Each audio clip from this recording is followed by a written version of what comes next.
Thank you very much, Corey. We'll get it right to it with Chris Wilson now for our Wilson's Wisdom, as you just mentioned.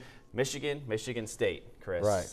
Let's go over some of the advantages, disadvantages at this point. We'll start with the quarterbacks. You got Jake Rudock's been managing the game pretty well. Then you got Connor Cook from Michigan State. Who's got the advantage there? I think I know what you're going to say. Michigan State has the advantage at quarterback. Yeah. He's pulled out some great wins late in the game against teams like Rutgers, which I don't want to say is sad, no disrespect to Rutgers, but, you know, we haven't stepped into the bulk of our schedule yet. Yeah, you think about the quarterbacks that Michigan's played, that defense, 3 straight shutouts, they haven't really played a senior quarterback like Connor Cook since week 1, right? Does that make a difference as a defender? Absolutely, Yeah. and if you cannot tell by my attire, I have switched who I think will win. I'm rooting for Michigan State, but I think because those 3 shutouts in a row, a shutout is hard to do no matter how good you are. Those guys are focused, and they're playing in the big house too. That's another advantage. That's a huge advantage there. And you are a defensive end.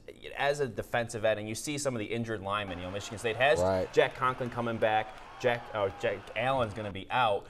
You know they've been banged up. How does that play into your psyche? Well, I'm licking my chops as a defensive person. Anytime I'm yelling at the guy, I'm going to make sure he knows what he's doing. I'm watching him every play to see if he's trying to figure out from his teammate what he needs to do. Maybe I can get a hint on if it's a run pass, which way the ball is going. So it's definitely an advantage for Michigan. Something Chris Wormley, who's been great on the defensive line for Michigan, probably will try to take advantage of. And you think about the atmosphere of this game. Yes. You know, what's the feeling in the locker room for? I guess we'll start with Michigan. You know, what do you think they're thinking in the locker room before the game? They have all the momentum. Yeah. They have all the momentum. Earlier in the season, they weren't even ranked. Right. And now they're making plays. They, like you said, 3 straight shutouts. They're ranked now. They're playing in the big house, and all the pressure is on Michigan State.